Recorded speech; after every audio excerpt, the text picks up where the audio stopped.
Sud Radio Berkov dans tous ses états, le fait du jour. Eh ben oui, c'est fini. C'est fini.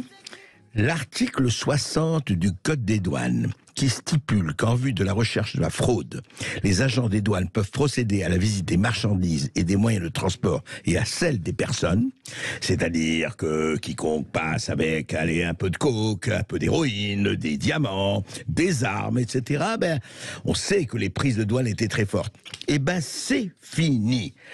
Pascal Chen, bonjour. Bonjour. Monsieur Chen, bonjour. Vous êtes conseiller régional du Grand Est, ancien vice-président du syndicat national des cadres des douanes, et effectivement, vous venez d'écrire une tribune qui m'a frappé, les douanes françaises, une disparition programmée. Et c'est vrai qu'à vous entendre, on va en parler justement avec vous, mais qu'est-ce qui se passe en fait? Les douanes, on voit très bien, vous parlez même des statistiques et des prises, etc. Et là d'un coup, le Conseil constitutionnel dit l'article 60, ça ne va pas du tout. Expliquez-nous, qu'est-ce qui se passe? Oui, bonjour. Bonjour. Voilà, j'ai évidemment réagi en tant qu'ancien chef de service ayant commandé pendant plus de 30 ans des agents sur le terrain. J'ai évidemment réagi à la décision du Conseil constitutionnel sur la disparition, sur la reconnaissance de l'anticonstitutionnalité de l'article 60 du Code des douanes, qui est la base de tout contrôle des douaniers, qu'ils soient en bureau ou qu'ils soient sur le terrain dans les équipes, oui. Au nom de la liberté d'aller et de venir, un article du Code des douanes qui date quand même de 1949, soit 73 ans. Pendant 73 ans, nous aurions été dans l'illégalité au niveau de nos contrôles. C'est extraordinaire. Oui, c'est assez hallucinant. C'est-à-dire que si j'ai bien compris, et ce Conseil constitutionnel, vous allez m'expliquer comment ça a pu se passer, c'est-à-dire qu'aujourd'hui, si quelqu'un passe avec, quelques grammes, kilogrammes ou autres de cocaïne, d'héroïne, de cannabis et autres, les douaniers n'ont plus le droit de fouiller la voiture au nom de la liberté de circuler ou quoi? C'est quoi cette... Au nom de la liberté d'aller et de venir, avec pour référence évidemment cette fameuse déclaration des droits de l'homme, oui. Au respect de la vie privée. Ah oui, d'accord. Ah, c'est le respect de la vie privée. La libre circulation des armes, de la drogue et de l'argent sale, eh bien, c'est au nom de la vie privée, c'est ça? Absolument. Et le Conseil constitutionnel a quand même été sage quelque part, puisqu'il a décidé que cette anticonstitutionnalité ne s'appliquerait qu'à partir du 1er septembre 2023, se rendant bien compte que ça allait effectivement perturber la recherche de la fraude douanière. Oui, mais monsieur Chen, le septembre 2023, c'est demain. C'est rien. Absolument. Oui. Donc, c'est évidemment la panique au sein de l'administration que j'ai quittée maintenant il y a plus d'un an. Oui. Il va falloir refaire un texte pouvant s'accorder avec les désidérata du Conseil constitutionnel. Mais ce que je voulais souligner aussi, ce qui est très curieux, le Conseil constitutionnel, les membres du Conseil constitutionnel sont Laurent Fabius, qui est un ancien ministre du budget, donc qui a dirigé la douane pendant 2 ans, Alain Juppé, qui a été aussi ministre du budget. Et donc, pendant qu'ils exerçaient leur magistère, ils n'ont absolument rien eu à redire sur la manière de contrôler ou sur une éventuelle anticonstitutionnalité de l'article 60 du Code des douanes. Oui, très intéressant. Cela très curieux. Je trouve cela très, très curieux que maintenant les mêmes décident effectivement de priver les douaniers de toute possibilité de contrôler. Alors, il est évident que pendant 1 an, les douaniers vont pouvoir continuer à contrôler, mais vous imaginez bien que dans la maison, c'est l'affolement général. Et les anciens collègues se disent, mais est-ce que nous continuons à contrôler?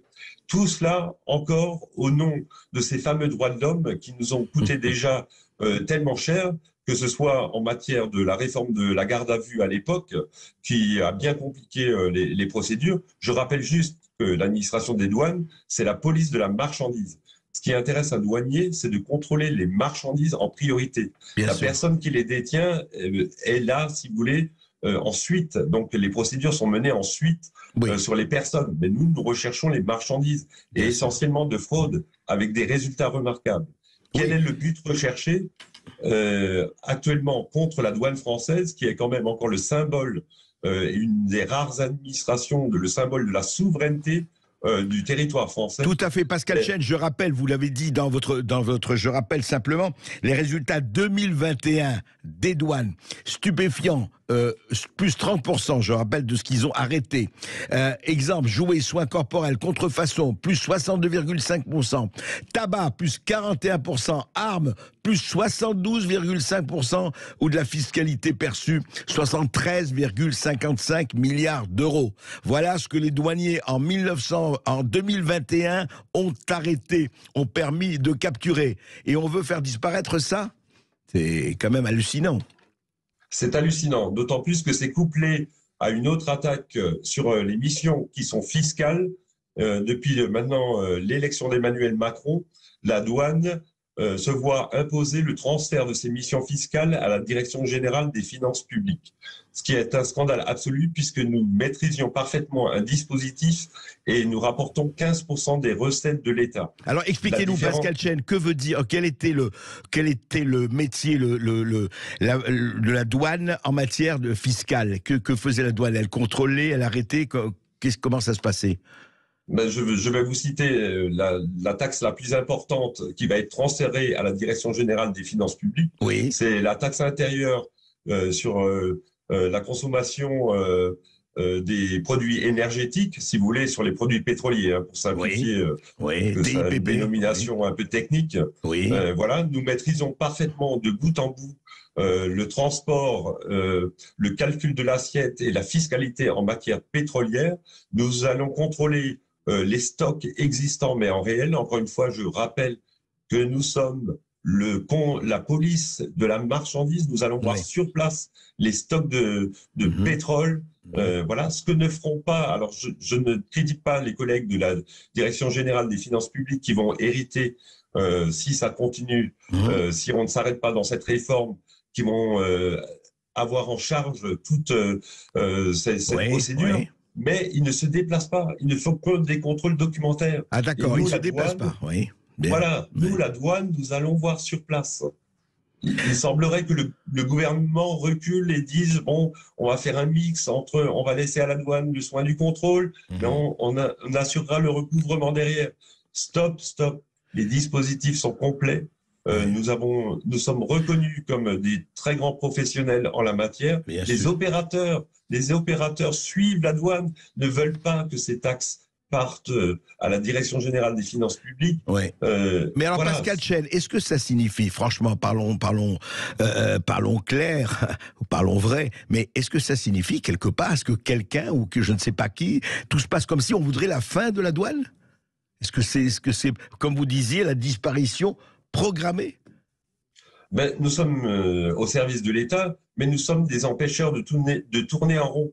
Nous sommes aussi responsables de la recherche du blanchiment et de l'évasion fiscale. Je rappelle que l'un des ministres du budget que nous avons eu, c'est M. Cahuzac.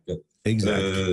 Voilà. Donc, nous sommes des gens, des grands professionnels, et nous démontrons effectivement des choses qui peuvent déplaire et contrecarrer peut-être certains projets de libre-échangisme mondial. Voilà ce qui dérange, très clairement. Oui, mais la mondialisation heureuse, comme osaient dire certains, mais heureuse surtout, c'est-à-dire, vous êtes en fait, soyons clairs, les empêcheurs de trafiquer en rond, quelque part. Absolument, dans tous les domaines. Et voilà, donc progressivement, bon, depuis des années, bien sûr, il y a eu des restructurations, Maastricht, Schengen, effectivement, mais nous avons été une administration qui avons toujours su nous adapter, passant d'un contrôle fixe en frontières intracommunautaires à des contrôles dynamiques, et nous avons toujours eu des résultats exceptionnels. C'est hallucinant. Nous sommes performants. Oui, très sincèrement, M. Chen, je veux dire, quand j'ai lu cela et que notre ami Stanislas Berton me l'a signalé, moi, ce qui m'a rendu, c'est que je me dis comment les douaniers, maintenant, au nom justement de la soi-disant vie privée, vont être empêchés de fouiller les voitures. Mais dites-moi, ça doit être un formidable alléluia pour les trafiquants du monde entier. C'est formidable. Hein. On va pouvoir... c'est open bar, open space. Alors cela me rappelle, je suis quelqu'un d'ancien quand même qui a connu l'ouverture des frontières en 1993, Oui. où nous avions eu interdiction à ce fameux 1er janvier de cette année-là d'aller contrôler en frontière intracommunautaire pour bien montrer aux citoyens que ça y est, maintenant ils pouvaient circuler comme ils voulaient au sein de l'Union européenne. Eh bien, il avait été maintenu quand même une brigade dans le nord de la France, Oui. en position fixe, donc en intracommunautaire. Oui. Eh bien, ça n'a pas manqué. Le 1er janvier au matin, s'est présenté un véhicule. La personne détenait 1 kilo d'héroïne qu'il avait, alors qu'il n'avait pas caché, contrairement à d'habitude, il l'avait mis sur son siège avant, côté passager, et il a déclaré aux douaniers. Mais moi, je pensais que maintenant, c'était la libre circulation. Ah, mais voilà. Et voilà. On l'a rêvé. Eh bien, le Conseil constitutionnel le fait quelque part. Juste une dernière question, Pascal Chen.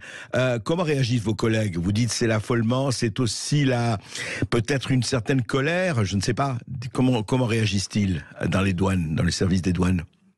Alors, très clairement, les services sur le terrain, les services en uniforme que les citoyens connaissent, les voyant bouger sur les autoroutes, voilà, très clairement, les collègues hésitent maintenant franchement à contrôler, à constater les infractions, sachant qu'évidemment, un avocat pourrait soulever en procédure devant le tribunal le fait que cet article, bien que son anti-constitutionnalité soit reportée au 1er septembre 2023, évidemment, un avocat va soulever le problème et il pourrait aller jusqu'en cour de cassation en disant mais voilà, ce qui a été contrôlé et constaté n'est pas valable. Et bien donc, sûr. Il faudrait relâcher la personne et éventuellement les marchandises. Pourquoi pas maintenant? Oui, oui. Non, c'est assez extra. Vous savez, c'est vraiment un mouvement de fond qui je dois dire, qui nous navre. Enfin, tous ceux qui ne trafiquent pas, qui ne volent pas, tout ça, ils se disent ah ben oui, ben voilà. Qui est pénalisé? C'est intéressant de voir entre les victimes et les bourreaux qui est pénalisé en ce moment. C'est quand même très grave. Merci beaucoup, Pascal Chen, pour vos éclaircissements. Et nous allons suivre ça et on espère que ça ne sera pas complètement lettre morte après septembre 2023, mais on ne sait pas. Merci. Merci à vous. Au revoir.